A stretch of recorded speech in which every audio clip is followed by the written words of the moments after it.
What up, yo? It's your boy, this is Galvin, coming at you guys with episode 5. Interesting thing, today is actually the 10-year mark from January 31st, which is when this whole thing actually, kind of started. So today is actually that 10-year anniversary, so to speak. Not anniversary, because, it's not something that... 10 years ago, let's put it that way. So what we're going to do is I'm going to explain a little bit about pretty much everything that's going on with me. I'm not going to necessarily talk about the situation. I'm just going to say tell you guys how I felt in this particular situation, because it's very important for future events that you guys understand how I felt here. Now, I'm a person at this time that did not trust nobody. Don't trust no woman. I always wondered if love actually existed. My whole companionship drive was based off of, does it actually exist? Because I never really seen it in anybody that I dealt with. Whether it was my parents, whether it was my grandmother and her, I never seen it. It was just love didn't exist to me because I never really seen it anywhere. So I'm just kind of does it exist? And I was trying to have Mia confirm that, if that makes sense. Being with her was sort of a way to confirm if it actually existed or not. So I'm just all right, well, this is pretty much an important situation here. The difference between her and most people that I actually dealt with before that is because I couldn't trust most people. Girls was always doing foul stuff. This is why I had a 2-week rule. I couldn't trust them. So it was just kind of she was the first person I could actually legitimately trust. And as I told you guys before, that goes a lot farther than what it seems. It's a lot farther than what it actually seems. So it harbored some really strong actual emotions. It really did. So, with that being said, that situation was very, I don't know. It was eye-opening. It was what is it like to actually give somebody 100% of you, and you actually don't have to worry about it coming back? I see that is most of a problem when I see in relationships currently. People don't give 100%. People are always skeptical, oh, I'm going to give 60 here. I may give 80 here, but I ain't giving 100. Because if you go all out 100%, you could really get screwed over. So I can understand it. But me, I was in a situation where there was nothing. She never did anything to make me ever think that there would be any other reason. I remember one time. Here's a story. She was going to school to be a cosmetologist. So there was one time she was working. She was I don't know. She was at some salon doing something, and where was I? This was after. The funny thing is, this was actually after we got caught, because they had her on super surveillance after that. She wasn't going anywhere without somebody around her, so everybody could see where she's at. The good thing is, no one knew that she was sneaking out or anything, but they did know that she would try to see me in any free time she had during the day. So here's an interesting story. She went and actually was working at some salon or doing something, interning at some salon or something like that, right? And I remember her telling me about a situation. She's yo, yeah, I was at the salon, and I went outside. I was outside with one of my mentors and whatnot, and this dude came up to me. Now I'm just okay. So she's yeah. So this dude came up to me, and he was talking to me, and he pretty much wanted to try to get my number.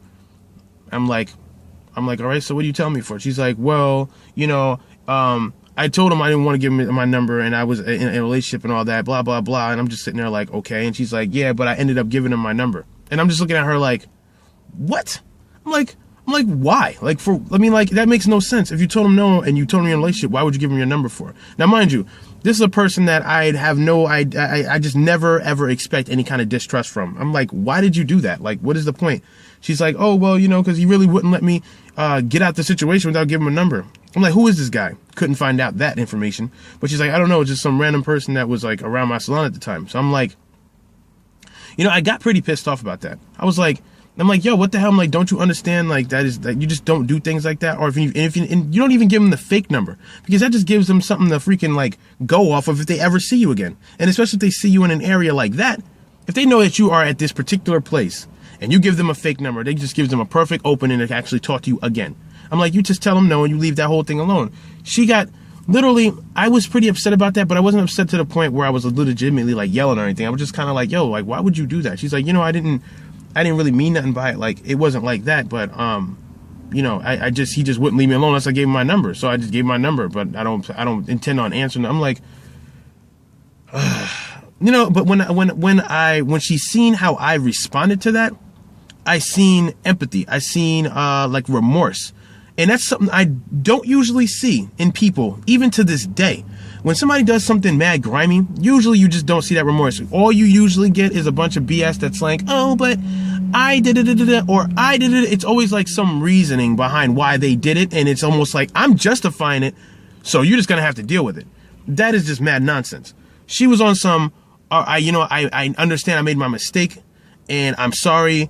She even got teary-eyed about it. I'm like, yo, relax, it's all good. Like, I understand, like, you didn't really mean it like that. I understand you just don't know. So, just don't let it happen again. And it never, ever happened again. But that's my point. These are the reasons why this situation was so important. Because, like I said, this whole situation was the beginning of me understanding what companionship was. Mind you guys got to remember, she was very spiritual and she was very into studying. So she knew a lot of scripture and stuff like that. Now, because she knew a lot of scripture, she often knew a lot of things about how things were supposed to be as opposed to how things are. So when it came to like love, or when it came to trust, or, the way you treat other people, she knew exactly how that was supposed to work because she was taught that way as a kid. So you asked her what love is, she can actually read you the damn scripture word for word. I'm not sure if I told you guys, but she made me a CD. One of the first things she ever gave me was a CD, and on the CD it was a bunch of scriptures, and one of the main things that was on there was the scripture that talks about love endures all things, love bears all things. She said that on there, so she understood how that stuff worked. Even as she was, even though she was, she was young, she understood that. So it made it very, very different from any other girl I would normally deal with. So this, a little word to the wise for you guys. If you're like me and you're looking for similar things that I'm looking for, definitely go for the girl that is definitely spiritual. It will definitely go a long way because that morale is not something you see nowadays. So that was just one situation where she made a mistake and she was extremely remorseful about it. And that remorse I seen made me love her more at that point. So I'm just like, damn, like you admitted to an honest mistake that you made. You're actually remorseful about it, and you were telling me it. It ain't like I had to find out. She told me in the middle of a good conversation we were having. And I'm just like, wow, like that's respectable. That's not even something I used to see in the house. It's not something I used to see with my mom when she made mistakes or when her boyfriend made mistakes. That was a first. So a lot of things like people don't see in this relationship is that she was a teacher to me. She taught me a lot of different things I didn't really realize beforehand. I was pretty much an unguided type of adolescence. I didn't know what the hell I was doing. I wish I had somebody guiding me, but I wasn't. I learned the hard way. I had to make mistakes in order to learn things. That's how it was. So when I go back and I'm going through these situations for y'all, I just want y'all guys to understand that the reason these things are very important, and the reason that I'm going over this is because you guys can see how I became who I am now. I'm not saying she is the exact reason why I am the way I am now. No, because there's other things that happen in the future that don't even have anything to do with hers. And when I get to that, you guys will understand. But I do want you guys to understand the bar that was set at a young age. Mind you, I'm like 18. The bar is like, it's good. The bar is good. I have no quarrels, no issues with the girl I'm with. Other than the BS as far as not being able to see her and all the restrictions and all that. But the bar has been set. And I just want you guys to realize that is why me and her were so close. That is why I had such a connection. It's why all that is just based off the morale. It was the first time I ever ran into it. And the reason I'm explaining this in a little bit more detail here is because I want to use this episode to really help you guys understand that connection we had. Literally, it felt like that was like my soulmate. Literally, that's what it felt like. It felt like, oh, I could trust this person. I could tell her anything. I could do anything. I could try, And then when you have that kind of connection with somebody, you have no desire to even deal with anybody else. None. So I'm not sure if you guys know that or not, because most guys that get with a girl, what ends up happening is, it's all good. They end up smashing. They smash. Smashing gets old. They get tired of that, and then they want somebody new. Why? Because they get tired of dealing with the girl's BS. When you have a girl that has strong positives that fit with your character, the negatives, really, you can deal with them. Like, Mia had a lot of negatives as far as her character. Like, she was kind of like a bland person. She really didn't know much of anything. So it ain't like she'd been through a lot of struggle or anything like that. She didn't really know that kind of struggle or that type of life. And she was kind of bland. Meaning that, there wasn't too much to her because, like I said, she's been mostly sheltered, and most of the things she was learning because she was rebelling. So she lacked a few things, but those things weren't too bad considering that her positives were so strong. And she was essentially what I was looking for a while. So now that I remember I started looking for this whole companionship thing at 14. At 18, I have this person, and I'm like, all right, well, we're in there. We're good. Mind you, quick side note, for those people that remember me saying that I'm going to show you guys that picture, I am going to show you guys the picture as soon as I can. The meaning that as soon as I'm not using my phone to record, you guys will see the picture. If you want to see it ahead of time, go to my Facebook. I just uploaded it on there the other day, so you can kind of see it on there. So let's get back into this. So let's recap real quick. You guys understand how close that connection was. I felt like she was a soulmate. I felt like that was the person I was going to be with for mad long. And it was very crucial, you know, because I put such effort in, you know, it was very easy, you know, it was very easy for things to go wrong. But the thing is, we were usually good. Now, the last part I want to get into in this episode, because I really wanted to emphasize that, considering today's 10 years ago where this whole thing started. Interesting enough. The next part I want to get into is pretty much some of the events that, you know, some of the events that took place after pretty much after she got caught. So now the parents are they come back home and they're on standby hard. They're like, yo, who's this dude? Oh, that dude from that place. Oh, snap. Like, they're on some, you're not doing nothing. Give us your phone. You're not calling nobody. Extreme lockdown, son. So I'm like, all right, I'm still trying to figure out ways to deal. The only trump card we have is sneaking out. So I'm just like, yo, so we're going to have to, I need to see you because I need to talk to you. Yo, I haven't talked to her in like 3 or 4 days straight. I'm like, yo, I don't know what the hell is going on. So what I do is I somehow, we used to go to the same school. Like I said, we used to go to the same tech school. So I actually seen her. I'm like, yo, one of these days, you need to come out. I need to talk to you. We had like 5 minutes to talk to each other when we came in, and that was it. So I'm like, yo, one of these days we need to get together. So I'm like, what I'm going to do is every day next week, I'm going to go to your crib. I'm going to go to your crib at different times. It'll be like 12, maybe 11:30, maybe 12:30. I'm going to come by as soon as I get some chance, listen from my car. If you hear it and you can come out, come out. If you can't, don't do it. Okay? Period. She's like, what about tonight? I'm like, nah, don't do it tonight. We're going to start next week. That was a Friday. I was like, I'm going to start on Monday. Monday comes. I go up there. I pull up. She doesn't come out. I was like, all right. Tuesday comes. I pull up there. She doesn't come out. Wednesday comes. Same thing. I'm like, damn. Yo, they were literally checking her room. Like, they would like get up and just kind of look and just see what she was doing. And then, like, I don't think they were looking to see if she was sneaking out, just looking to see if she was using a computer to try to talk to me or anything like that. They were on her like that. So, oh, mind you, and she got in trouble. She got in a lot of trouble with, like, her parents about that whole situation, but they never told, no one ever went to the Kingdom Hall and told the Kingdom Hall anything at all. So no one knew anything. They kept that on the hush hush. So, Thursday comes. Now, the weird thing about Thursday is that I'm with my boy Bunch. That's his name, Bunch. I'm with Bunch that day. For some reason, I didn't think she was going to come out. He was like, yo, D, where you going? I'm like, I'm going to see if my girl can come out. Oh, let me roll. I'm like, all right, fine. You can roll with me, whatever. So he comes. Now, mind you, he's never actually really seen her face to face. And he's heard so much about her. So he was, like I said, I had a lot of people that were on some jealous stuff. I don't know why he wanted to come, but I'm just guessing he just wanted to see what she was like. I'm guessing. And after the last time I brought Toogie and J.O., I didn't really bring them again. And I was using my my mom's car this time. So I think I had her Eclipse. So I speed all the way to this town that she lives in. I get there. And it was warm that night. But me and Bunch are actually standing outside the car, chilling.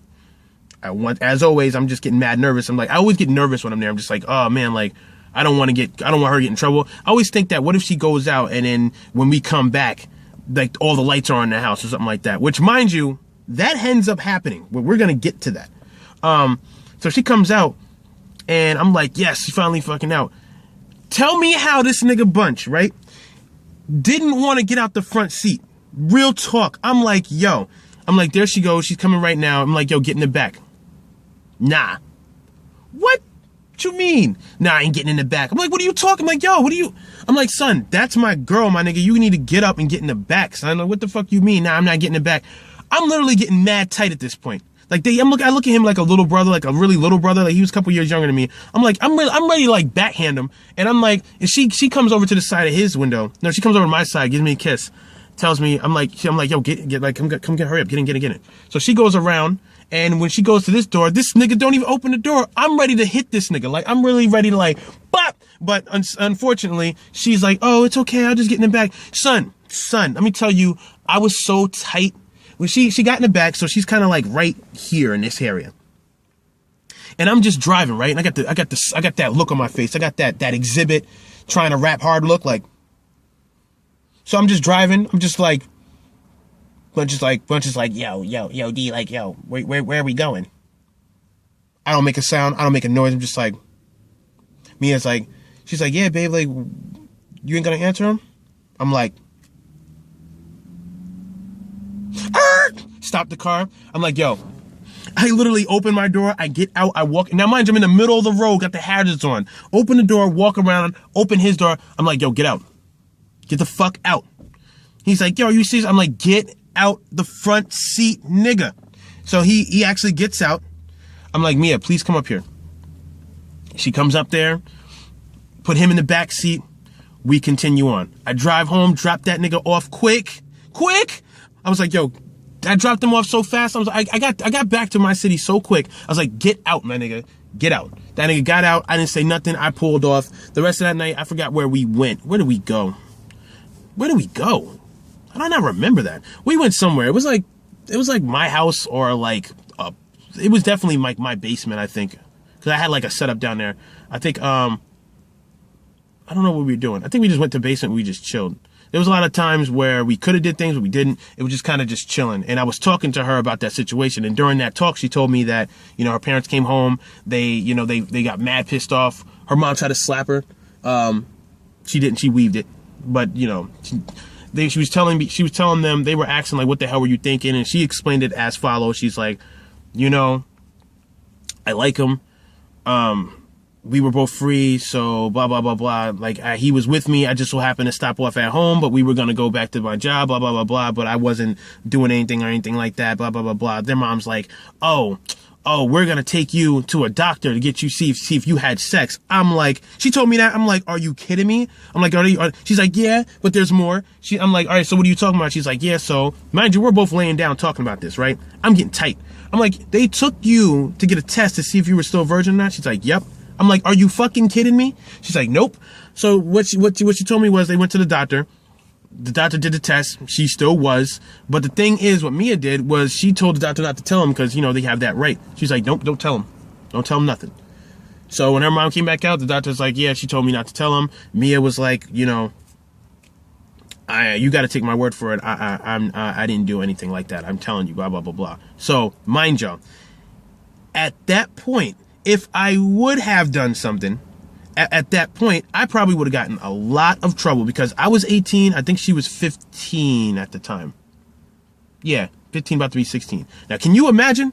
But that didn't happen because, like I said, I've been taking my time with this situation. But overall, that could have been crazy. You know, we sat there, we chilled a little bit, we hung out. It was around 2 o'clock. I dropped her back off, you know, said my goodbyes, and I left. And essentially, next time we get into the next episode, we're going to get into what happens pretty much with this whole move thing. There's this mad weird guy in front of me right now. I don't know. Wait, hold on. Y'all need to see. I don't know what he's doing, but he was literally just staring at me kind of crazy. Oh, all right. So overall, we'll get into the next one.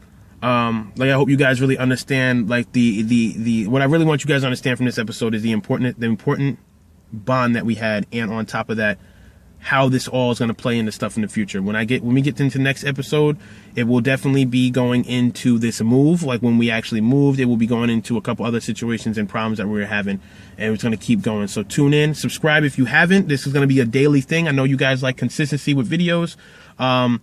So stay tuned. That's all I really got to say about that. It's your boy Aces. I'm out. 1.